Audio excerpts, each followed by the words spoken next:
నమస్కారం JP Andhra Pradesh news కు స్వాగతం.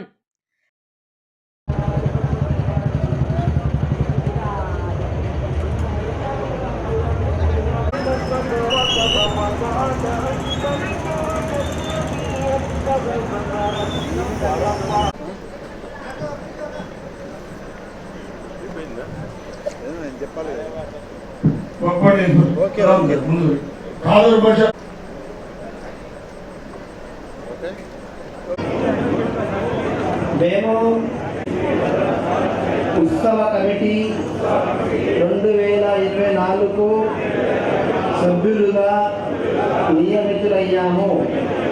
ఇక్కడ మా కార్యాలయంలోని విధులు మరియు బాధ్యతలను మా శక్తి మేరకు ఉత్సవ కమిటీ చైర్మన్ గా ప్రమాణం చేసిన శ్రీ ఖాదర్ బాషా గారు ఇప్పుడు ఈ సభను ఉద్దేశించి మాట్లాడాల్సిందిగా కోరుతూ ఉన్నాం. శ్రీ హజరత్ బారా షహీద్ దర్గా పండుగ 2020 ఇక్కడ ఉన్న జోన్లన్నింటిలో కూడా వారి ప్రత్యేక కూడా అన్ని సౌకర్యాలు కూడా వారి సూచనలు వారి సలహాల మేరకు ఈ కమిటీ ఏర్పడింది. ఆ కమిటీ వాళ్ళందరికీ నా యొక్క శుభాకాంక్షలు. చాలా సంతోషం మీ అందరితో ఇప్పుడు ఇక్కడ ఉంటాం. ఎందుకంటే 2014 నుంచి 19 దాకా నేను ఈ రాష్ట్రంలో మున్సిపల్ శాఖ మంత్రిగా ఉన్నాను. ఆ రోజు 2014లో ఫస్ట్ టైం ఈ మహారాష్ట్ర దగ్గర రొట్టెల పంటకి అరేంజ్మెంట్స్లో ఆ రోజు అజీజ్ గారితో మాట్లాడారు. అజీజ్ మేయర్. ఎందుకంటే చిన్నప్పటి నుంచి నాకు తెలుసు. ఫస్ట్ చూసినప్పుడు అక్కడ చెరువులో పురుగులు ఉండేవి. పురుగులు తెలుస్తుండేవి ప్రకారంగా. సరే టాయిలెట్స్ అంటే అది చెప్పాడు. అక్కడే టాయిలెట్స్, అక్కడ లారీ క్లీన్ చేస్తుండేవాడు. లారీ. అప్పుడు నేను అజీజ్తో మాట్లాడటం, ఇది ఒక పవిత్రమైన స్థలం, దీన్ని బాగా డెవలప్ చేస్తానని ఉద్దేశంతో ఆ రోజు మాట్లాడి ఫస్ట్ ఇమీడియట్గా మొబైల్ టాయిలెట్స్ పెట్టాం. ఫస్ట్ ఇయర్ మొబైల్ టాయిలెట్స్ పెట్టింది టైం లేక. తర్వాత నెక్స్ట్ ఇయర్ పర్మనెంట్ టాయిలెట్స్ కట్టమని చెప్పాను. అజీజ్ గారు యాక్చువల్గా నెక్స్ట్ ఇయర్ టాయిలెట్స్ కట్టడం, ఒక హాల్ కట్టడం, తర్వాత ఇక్కడంతా సిమెంట్ రోడ్ వేయడం, తర్వాత ఘాట్. అప్పుడు ఘాట్ కూడా లేదు. ఐ థింక్ ఫస్ట్ సెకండ్ రెండింటికి లేదు ఘాట్. తర్వాత నేను గోదావరి పుష్కరాలకి కన్వీనర్ని. అక్కడ దాదాపు 5.7 కిలోమీటర్లు ఘాట్ కట్టాం. 5.7 కిలోమీటర్లు గోదావరి పుష్కరాలు.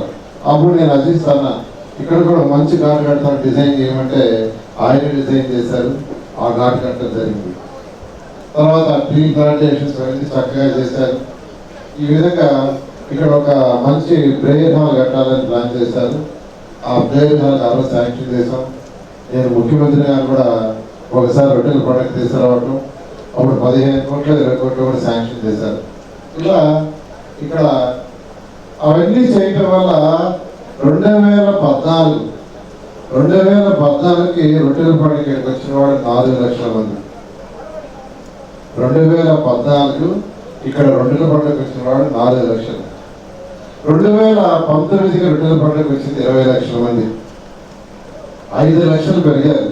పెరగటానికి కారణం ఏంటంటే ఏర్పాటు చేస్తే వస్తలే.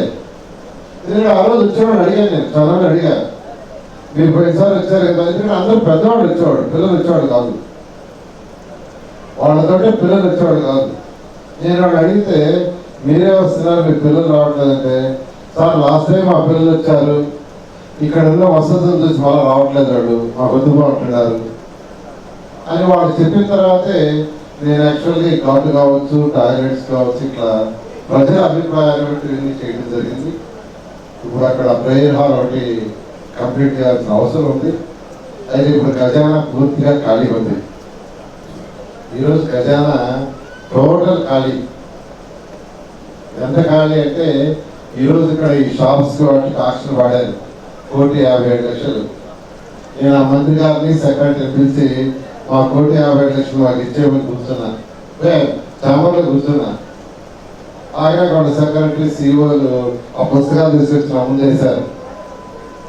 ముందేసి సార్ 33% మేము పట్టుకొని మీకు ఇవ్వాలా, అది చట్టం, ఏం చేయమంటారు చెప్పమన్నారు.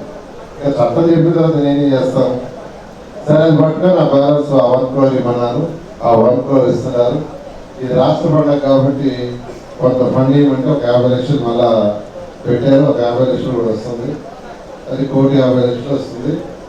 ఐ థింక్ మున్సిపల్ కమిషన్ గారి ఎస్టిమేషన్ ప్రకారం 3,03,00,000 అవుతున్నట్టుంది.